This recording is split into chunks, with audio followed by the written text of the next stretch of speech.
Bom dia, a paz do Senhor Jesus. Que bom ter você aqui comigo. Vamos orar? Pai amado, Pai querido, Deus de Israel, meu Senhor e Salvador, me coloco aqui na tua presença, Pai. Rendo a ti essa coroa, Pai, que não é minha, que é do Senhor, Pai. Que eu seja apenas um veículo, Pai. Usa minha boca, o meu coração, Pai. Aquilo que o Senhor tem derramado dentro de mim, Senhor, para alcançar o teu povo, Senhor. Coloca no caminho aqueles que o Senhor quer alcançar. E que tudo, Senhor, corra bem, Pai. Que tudo vá bem, para a honra e glória do teu nome. Amém. No capítulo anterior, nós falamos sobre a comunidade dos que retornaram do exílio.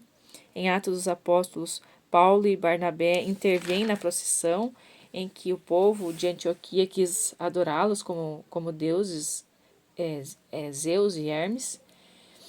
Depois disso, eles são açoitados e quase morrem. Levam uma surra dos judeus lá em Antioquia. Depois eles se levantam e continuam a pregar a mensagem. Amém?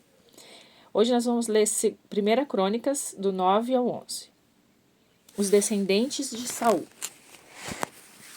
Jeiel, pai de Gibeon, morava em Gibeon.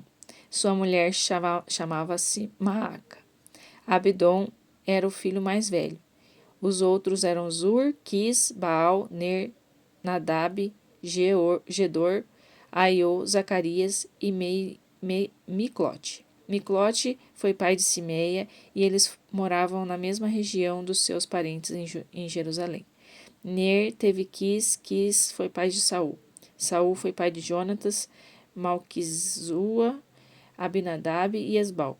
Meribe, Baal era filho de Jonatas e pai de Mica. Os filhos de Mica foram Pitom, Meleque e Tareia. Acás, pai de Jadá. Jadá foi pai de Alemete. Asmavete, Ziri. Ziri foi pai de Moza. Moza foi pai de Bincá, que foi pai de Refaías, que foi pai de Eleasa,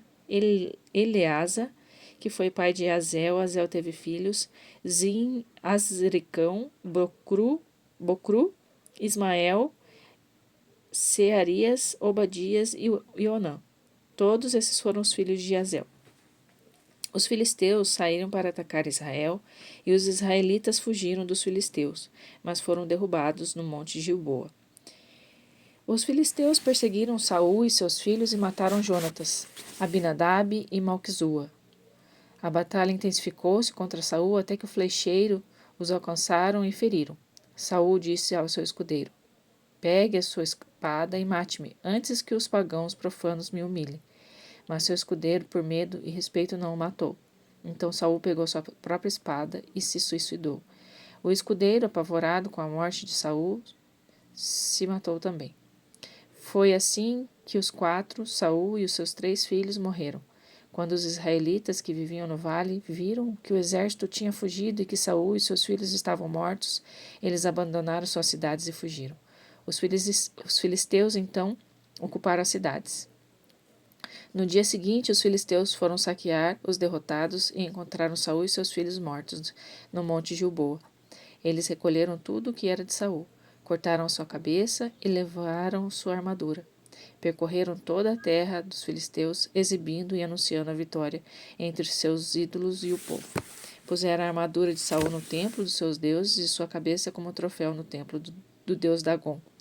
Quando o povo de Jabes de Gileade soube o que os filisteus fizeram com Saul, convocaram todos os homens aptos para o combate, resgataram os 4 corpos de Saul e de seus filhos e trouxeram para Jabes. Deram a eles um sepultamento digno sob o carvalho de Jabes e decretaram 7 dias de luto oficial. Saul morreu por ser desobediente a Deus, e ele não obedeceu às ordens do Senhor. Pelo contrário, em vez de buscar a Deus, procurou conselho de uma médium. Por isso, Deus tirou a sua vida e entregou o reino a Davi, filho de Jessé, o rei Davi. Todo o Israel se reuniu diante de Davi em Hebrom e disse: Somos do seu sangue e da sua carne. No passado, quando Saul ainda era rei, era o Senhor quem liderava Israel. O seu Deus, disse: Você apacentará o meu povo meu povo Israel. Você será dirigente do meu povo. Quando todos os líderes de Israel vieram ao rei em Hebrom, Davi fez uma aliança com eles na presença de Deus, em Hebrom. Davi foi ungido rei sobre Israel ali mesmo, como Deus havia ordenado por meio do profeta Samuel. Davi e todo Israel foram para Jerusalém, antes chamada Jebus, onde os jebuseus moravam. Os moradores de Jebus disseram a Davi: Você está proibido de entrar aqui. Mas Davi entrou e conquistou a fortaleza de Sião, a cidade de Davi. Ele tinha feito uma promessa: O primeiro que você matar será comandante do exército. Joabe, filho de Jeruia, foi o primeiro, por isso se tornou comandante. Davi se estabeleceu na fortaleza e por esse motivo ele recebeu o nome da cidade de Davi. Ele fortificou a cidade por todos os lados, tanto as defesas do Milo quanto os muros externos. Joabe restaurou o restante da cidade. O domínio de Davi se fortalecia e se consolidava, porque o Senhor dos exércitos dos anjos o apoiava. Estes foram os poderosos guerreiros de Davi, os que se aliaram com ele na tomada do reino, contando ainda com o apoio de todo Israel para torná-lo rei, como Deus tinha prometido. Essa é a lista dos principais guerreiros de Davi. Jazobeão, Actomita, chefe dos 30. Ele matou sozinho 300 homens na mesma batalha. Em seguida, Eleazar, filho de Dodô, e de Aoi, um dos 3 principais guerreiros. Ele esteve com Davi em Pas-damim, onde os filisteus se preparavam para a guerra. Neste local havia uma plantação de cevada. O exército começou a fugir dos filisteus, mas quando chegou neste campo, organizou-se e voltou a atacar os filisteus, que foram massacrados. Deus deu a eles uma importante vitória. Certa vez, uma companhia dos filisteus estava acampada no vale de Refaim, e os 3 chefes do pelotão dos 30 desceram até a caverna de Adulão, para se encontrar com Davi, que estava escondido na caverna. Enquanto isso, os filisteus se preparavam para a batalha em Belém. De repente, Davi teve um desejo muito forte e suspirou: Como eu gostaria de beber um pouco de água do poço que fica na entrada de Belém. Os 3 chefes entraram no acampamento dos filisteus, tiraram a água do poço da entrada e trouxeram a Davi. Mas Davi não quis beber a água, ele derramou como oferta a Deus, justificando: Prefiro ser castigado por Deus do que tomar essa água. Seria como beber sangue dos homens que arriscaram sua própria vida. Por isso não bebeu a água. Eram coisas como essas que os 3 chefes poderosos guerreiros faziam. Abissai, irmão de Joabe, chefe dos 30, ele lutou sozinho com 300 homens e os matou, mas nunca fez parte dos 3 chefes. Foi muito honrado e respeitado pelos 30 e se tornou o chefe deles, mas não se igualou aos 3 principais guerreiros. Benaia, filho de Joada, era um guerreiro valente de Casbezel, que também tinha uma bela ficha de conquistas. Ele matou 2 moabitas famosos, entrou numa cova no meio da neve e matou um leão, matou um egípcio de 2 metros e 25 centímetros de altura. O egípcio tinha uma lança parecida com uma lançadeira de tecelão, quando Benaia tinha apenas um cajado. Ele arrancou a lança da mão do egípcio e matou com ela. Esses foram alguns dos feitos de Benaia, filho de Joiada, que nunca foi incluído entre os 3 chefes. Era muito respeitado entre os 30, mas ele não se igualou aos 3 principais guerreiros. Davi nomeou o chefe da sua guarda pessoal. Atos dos Apóstolos, capítulo 15. Os apóstolos e líderes convocaram uma reunião especial para estudar o assunto. Enquanto os argumentos eram trocados, os ânimos esquentavam. Então Pedro tomou a palavra. Amigos, vocês sabem que há muito tempo Deus deixou claro que era sua vontade que os pagãos ouvissem a mensagem das boas novas e a abraçassem. Isso aconteceu não de segunda mão de ouvir falar por aí, mas diretamente por meu intermédio. Deus, que não se pode ser enganado por nenhum fingimento, mas sempre conhece o pensamento humano, concedeu a eles o Espírito Santo, exatamente como deu a nós. Ele tratou os de fora exatamente como nos tratou, começando com o que eles eram e trabalhando desse ponto em diante. depois que creram nele, tiveram a vida purificada. Então, por que vocês agora provocam a Deus, oprimindo os novos convertidos com regras que oprimiram os nossos antepassados e também a nós? Acreditamos que somos salvos pelo que o Senhor Jesus e por sua pura graça maravilhosamente fez por nós e também pelos que não são da nossa nação. Por que estamos discutindo, então? Houve um silêncio geral. Ninguém dizia uma palavra nesse ambiente. Barnabé e Paulo relataram os milagres e as maravilhas que Deus havia feito nas nações pelo ministério deles. O silêncio agora era total. Não se ouvia um fio. Foi aí que Tiago quebrou o silêncio. Amigos, ouçam. Simão nos lembrou de que Deus, desde o princípio, deixou claro que os não-judeus seriam incluídos no seu plano. Isso está em perfeita harmonia com a palavra dos profetas. Depois disso eu voltarei, reconstruirei a casa arruinada de Davi, vou refazer tudo e farei como nova outra vez. Então os outros povos que procuram vão me encontrar. Eles terão um lugar para ir. Todos os povos pagãos estão incluídos na obra que farei. Deus prometeu isso e agora está fazendo. Não é um pensamento novo. Ele sempre quis que fosse assim. Por isto, esta é a minha decisão. Não vamos impor um peso desnecessário sobre os que não são judeus, que se converteram ao Senhor. Vamos escrever uma carta com esses dizeres. Não se envolvam com nenhum tipo de idolatria.